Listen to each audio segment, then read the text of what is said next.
Yo, what's up, my pitch perfect people? Welcome back to the channel. I am your host Richie, and I'm here for another Chelsea video. Chelsea versus Leicester City match review. So 2-1 win away from home at King Power Stadium.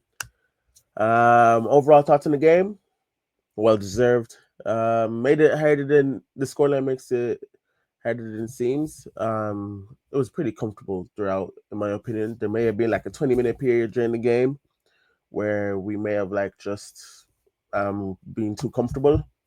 But overall, in my opinion, I thought we did well. We created lots of chances. We had controlled the game. We played at our pace. I thought guys like Enzo, João Felix, Moises Caicedo, I thought those were, and Nico even, thought they had great games. Benoit Badeshil as well coming in to the starting lineup because we had no Gusto or Reece James, who unfortunately picked up an injury. But yeah, I thought guys like them, those are guys that are constantly getting pressured by our fan base, and not even only by us, by our rival fans as well. So I thought they had points to prove, and they definitely turned it up a notch. So into the goals, Nico Jackson. Oh, what a man! What a man! 7 goals now this season. He's scoring goals for fun now, and he's getting less chances compared to last season, but he's a lot more clinical. He is clearly a lot more clinical. He's more confident. He's a nice bag of finishes now, a nice variety, which he's shown multiple times this season. It's another outside of the foot goal. He's clearly been working on that, and it's another goal in this kit. So, Nico, though, beautiful. I said on a tweet a couple weeks back, can Nico reach 20 Premier League goals this season? I low key think he can. He got 14 last season, no pens at all, and he has 7 already this season. So I don't see why he can't get 20. If he just keeps going like this, keeps just hustling for goals, there's no reason why he can't get 20 Premier League goals, in my opinion, because he's clearly improved and he's still young. People love to write off a young guy. Like, okay, a player struggles, a player goes through struggles. That's fine, but it's like once they go through struggle, they can never return to form. It makes no sense. People like that just annoy me. But Nico clearly just ignored the doubters, or even actually knowing Nico, he did not ignore the doubters, but he used all that hate. He used all that hate and turned it into firepower to become the man he is this season. But oh, it was a beautiful finish. And Enzo with another assist. Pretty sure that's now 5 assists in his past 3 games. Lovely, lovely stuff. Enzo has been under scrutiny a lot this season. So to put up these performances now, yesterday it was a great performance. It was a great man of the match performance from Enzo. Goal and an assist. He was all over the pitch. He was winning. Let me even bring up his stats here. Enzo Fernandez, 1 goal, 1 assist, 50 out of 59 accurate passes, 85% pass accuracy, 3 chances created, 1 big chance created. Um, where is it? He won a 7 out of 9 ground duels. Enzo Fernandez winning 78% of his ground duels. Like, we know how people love to criticize Enzo. Oh, he's a ghost when it comes to him defensively. But against Leicester, he was all over the pitch. He was there winning tackles. He was getting stuck in. That's what we need from Enzo. We need that consistently. That's what us fans want. Because in the Arsenal game, Lavia was non-existent, tackling wise, creativity wise. But Enzo, when he came on, he bought both those things, and he bought it again today. Just needs to keep this form going because we have unbelievable midfield depth. Enzo, Caicedo, Lavia, then guys out on loan like Leslie Ugochukwu and Andre Santos at Strasbourg, who definitely has to come into the team next season because Andre Santos at Strasbourg has been unbelievable this season. He has one of the highest dual win percentages from midfielders this season. It's unbelievable. But so the competition for places in midfield is going to be a tough one next season. So guys, even Kendry Paez, I'm pretty sure he might be going to Strasbourg next season, but Kendry Paez still has to come in as well. So that midfield is a lovely, lovely competition. It's a great competition we have in there. So these guys need to keep it going, keep improving, keep showing us performances like these. So Enzo Fernandez, spectacular display. It was that's this the Enzo we want. This the Enzo that us Chelsea fans have been asking for.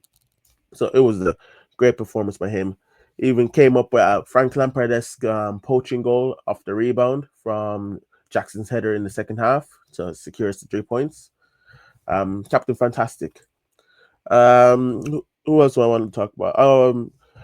Nani Madueke. Um, Nani Madueke. I know he's not in form right now, and I think a lot of you guys know that I am a very, very big Nani Madueke fan. But the hate is way, way, way too overblown. It is way too. It's way too much. You can think he might. You can think he needs to be dropped. That's fine. That's perfect. You can think his footballing ability isn't off the level required. That is also fine. I disagree with you, but everyone has their own opinions. But the rubbish I see day in day out that you guys talk about Nani is crazy. Oh, he's arrogant. It's confidence. Okay, some things don't come off, and sometimes he does the ball doesn't get to him and he gets mad. Can a player not get mad? Can a player not show any personality now? Is that a problem now? Is that a problem? Because if it is, then bro, you man have never played on a football pitch on my life. Oh, he's jealous of Farmer. These guys have been bros since under 17 days in the England team. What do you mean he's jealous of Palmer? Just because a guy wants to score does not mean he's jealous of someone else. Like I see when Palmer had that chance and got blocked by Nani on the line. That okay, yeah, got blocked. But someone said he lazily jumped out the way. What do you mean, bro? Lazily jumped out the way, bro. Literally only noticed Palmer there and a split second to jump, and this trailing leg is the one that blocked it. What do you mean lazily jumped out the way? You guys just love to hate for no. You guys love to hate just to hate. Like I'm seeing people giving out to him for laughing because he blocked. Palmer laughed as well. Nani laughed because they were trying to get over it. But the friends, when stuff happened between friends, you laugh at it with each other. No, you man have never been in serious real life situations and being able to laugh it off. And it to me, it shows the mentality that these guys have because they were able to laugh it off and still go like 5 minutes later and get that second goal. That's a good mentality to have. And these guys, this team that we have right now, like compared to 2 years ago, these guys love each other. These guys will fight for each other. No matter what. These guys will be there for each other. So I don't know where you guys are getting this stupid mentality stuff with Nani from. You can think he might like I think he's been out of form and I think Neto should come in on the right hand side for a couple of games. Because Neto's on form and Nani isn't. But the reasons you guys hate Nani is blasphemy. Like I'm seeing guys say Omari Hutchinson is better than Nani right now, or has had a better season than Nani. No, I love Omari. I love that Ipswich team. I love watching them. I love what seeing what they're doing. But first of all, Omari and Nani are two completely different wingers. And as we know, Maresca loves isolating his wingers, 1v1 fullbacks. And Nani's bread and butter is just attacking that fullback. And Nani has that pace compared to Omari. Don't get me wrong, Omari might have a better career than Nani. Like I love both, so whether he does or not, that's fine by me. He might have a better career than Nani, but right now, as of this moment, Nani is a better fit for the Chelsea team compared to Omari Hutchinson. Simple as that. Um, Benoit Badiashile. I want to talk about Benoit Badiashile. He hasn't been in great form ever since that first 6 months under Graham Potter. During that turbulent 2022-23 season. He hasn't been in great form. But yesterday, beautiful, beautiful performance, spectacular, truly, truly special.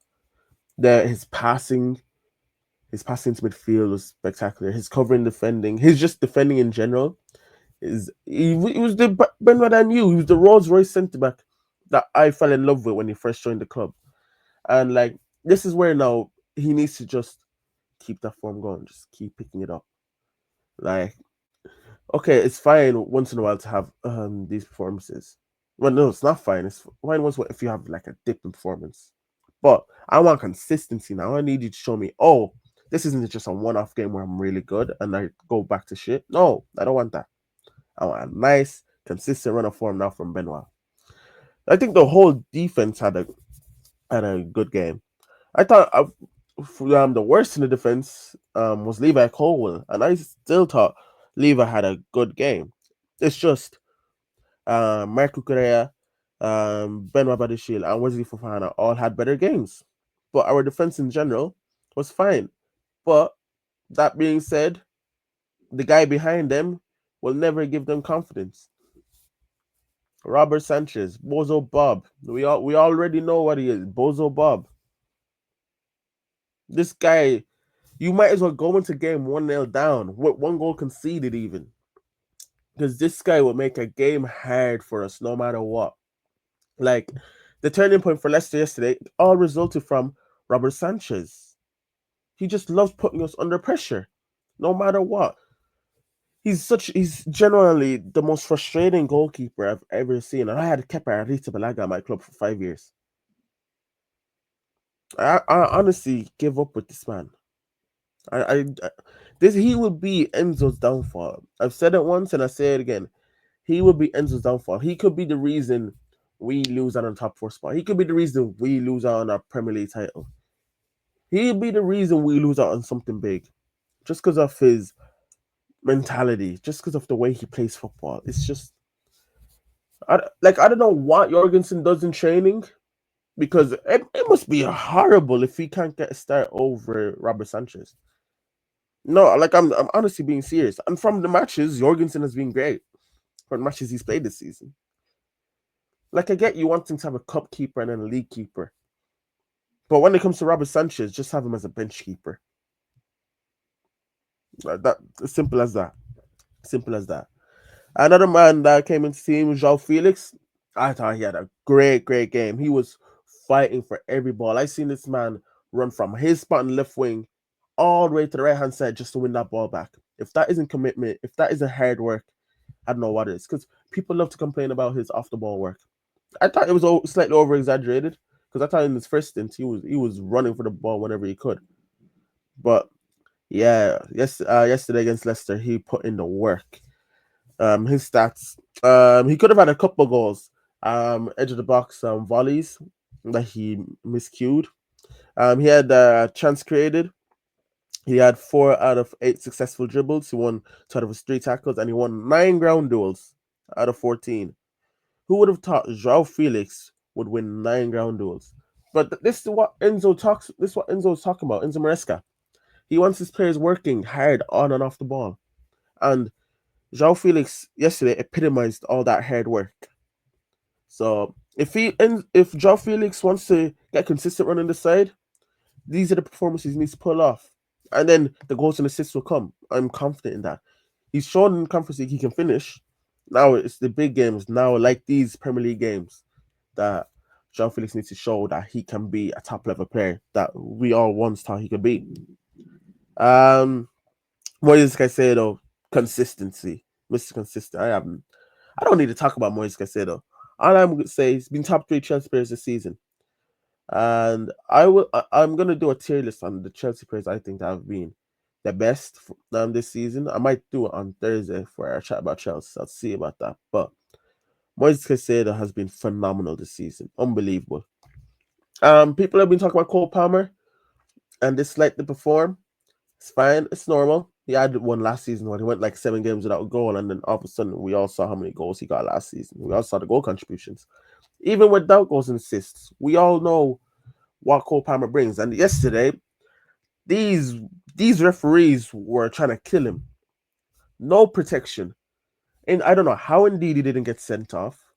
Because bro literally snatched Cole Palmer's Achilles with that stupid challenge of his. I don't know how he didn't get sent off. Absolute blasphemy. There referees in the game, not only for the fouls, but like certain decisions were just horrific. But I don't have the energy to complain about referees anymore, because it's not only a Chelsea thing. It's not an Arsenal thing. It's not a United thing. It's not a Liverpool. It's not a Big Six thing. It's not the relegation team thing. Just Premier League referees in general are horrific. There's generally bottom of the barrel. I've said it before and I've said it again and I'll say it again. The Prem needs foreign refs. Simple as that. But yeah, let me go give my quick match ratings for the lineup. Robert Sanchez, 4. Don't need to speak on that. Wesley Fofana, 7. Solid performance. A man that's been out for a year and a bit now with injuries. To come in how he has played 12 out of 13 Premier League games, with the one game missing being a suspension, unbelievable. And now he's picking up form. This is the Wesley we like. It's a 7. Levi, 6.5. Not his best game, but he was by far away from his worst. It was just a consistent. It's just consistent Levi performance. Benoit, 7.5. Michael Correa, 7. I haven't spoken of Correa because he's just Mr. Consistent. Right, Correa is Mr. Consistent. Give me 11 Correas and you could win the Champions League. Believe me, man. Correa has been unbelievable. Pochettino ruined this, brother. I know 2022, 23 wasn't great, but no one was. We were all shit. But last season, we almost gave him one to United because Pochettino didn't know how to coach a team. Moises Caicedo, 7. Consistency. João Felix, 7. Good performance. Cole Palmer, 6.5. Not his best, not his worst. Enzo Fernandez, 9. Nani Madueke, 6.5. Not his best, not his worst. Nico Jackson, 7. In fact, I'll bump up Caicedo to an 8. And Nico Jackson gets a 7.5. Overall, solid performance. And now, our next game is Conference League versus Heidenheim. We should be winning that comfortably. And then we have Aston Villa this Sunday. Big game. It's going to be a tough one. But I am very confident, boys. And this is where we have to put a stamp on the big games. Because our big game results this season haven't been great. We've only lost one. No, lost 2, actually. We've lost 2 and drawn 2. So now this is where we have to put a stamp on it and show that we can win these big games, put a fight in these big games. So yeah, Aston Villa are hoping for a win for sure. But that is all from me. I will be dropping a chat about Chelsea on Thursday. As I said, it might be a tier list on who I think have been great and bad. I'll see. But yeah, a chat about Chelsea will definitely be coming this Thursday. But make sure you watch the other guys' videos on the channels. Make sure you watch Choice's match review. Lawrence will be releasing a match review very soon as well. Make sure you tap into Chat About Chelsea, Trafford Talks, and Gunners Insight. Make sure you watch Football Talk, the live streams. Make sure you follow all the socials. But I appreciate you, each and every one of you. We're nearing 200 subscribers, so please do share the channel, share the content, and like all the videos. But until then, people, peace.